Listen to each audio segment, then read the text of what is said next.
Thanks for joining us. Today, a rather unusual episode in that we're taking a look at a humanitarian project that's been going on the better part of 7 years, and we've pretty much had a front row seat. It involves doctors, nurses, public health officials, and a host of volunteers, and it takes us from the hallowed halls of the University of Utah all the way here to Ghana.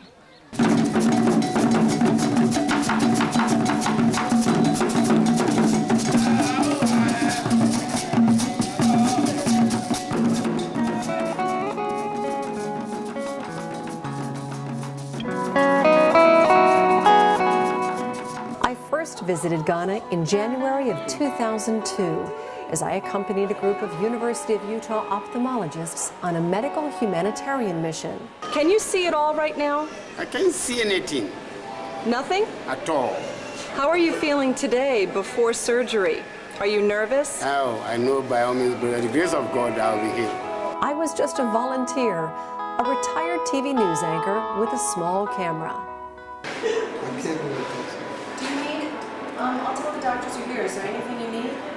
What none of us could have foreseen at the time is how 8 minutes of home video would be the genesis of Profiles in Caring, and how the humanitarian outreach of these doctors would expand to a multi-department, multi-university, multi-year initiative, proving that a busload of volunteers can have international impact. We are ready. We are ready. Let us go.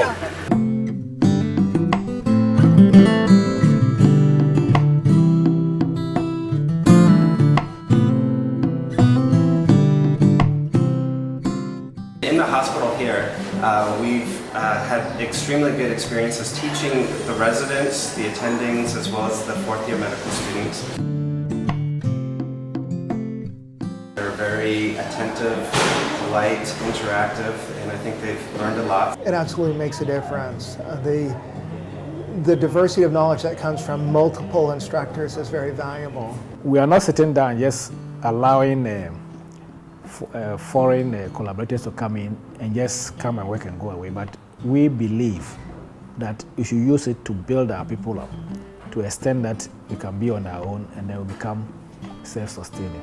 And that is what the aim is. It's the teach a person to fish concept that doctors on both sides of the Atlantic agreed to right away. American physicians at the University of Utah wanted their Ghanaian peers at the Komfo Anoki Teaching Hospital to be partners. Doctors Jeff Peters, Alan Crandall, and Devon Hale have been visiting Ghana and teaching here for nearly a decade. They've expanded their efforts to include medical students and residents, nurses, and public health officials, and of course, more physicians.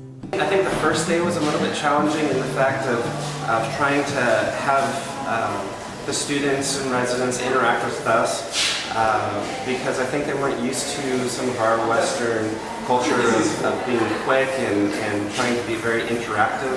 They're very shy at first. I went on rounds with one of the attendings and I didn't feel as well received.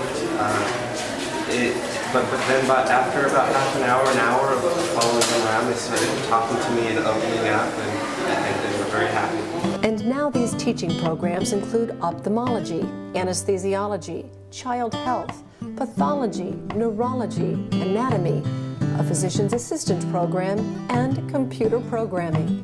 In Ghana, it's easy for them to be left behind in technology. But the reality is, the students, the youth, are not that far behind. Just 2 days ago, I got an email from a student that just said, I was one of the third-year medical students that you taught, and thank you for those computer tools. They're very helpful. Do you have any suggestions of other websites we can go to? And so even though their internet's very slow, they have it, and that you're able to open them up to other resources. That's the thing about technology, which is great. They might not have all of our resources, all the computers, but they have the intellect and the capacity to increase. We saw that capacity to increase firsthand as U.S. pathologist Dave Bollock started a session with medical resident Isaac. Isaac hasn't done a lot of pathology diagnosis via microscope because they just got these specialized scopes. But Isaac has done an incredible amount of autopsies. Isaac does in the neighborhood of 2,000 a year, and he's been here for 3 years. In my whole career, I've done approximately 300. And so he knows autopsy pathology easily, 20 times better than I do.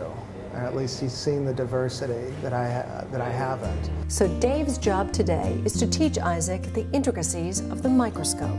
He's mastering the diagnosis we covered 3 days ago. The pace at which he's learning is faster than a typical first-year resident would be in the United States. The hospital's come so far. You've added beds, you've added whole departments. There's an energy here that's wonderful. What is your hope for the hospital? How big and might this get?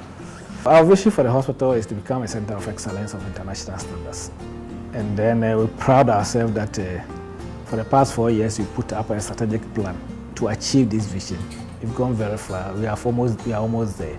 In the next few months, about 2 or 3 months time, we shall add an accident emergency center, which to me is very we don't have any site type in the sub-region in Africa. But as the hospital and its programs grew, it became obvious to American and Ghanaian doctors that to really change the quality of life here, more needed to be done.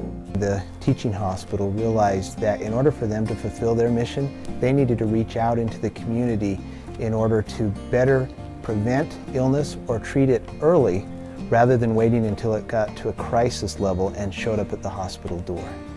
So as part of that effort, the partners at the Confinoche Teaching Hospital requested that community health was brought to the collaborative relationship. That collaborative effort would bring Dr. Alder and other medical and public health volunteers to villages surrounding the hospital. That's what's developing. The people are willing to work and to do what they need to do to bring their communities up to a developing standard. And it's the infrastructure that is developing that is what's lacking at this point. Emotionally, it's more rewarding than it is frustrating. We'll show you what they're doing in the village and just how it's grown when Profiles in Caring continues.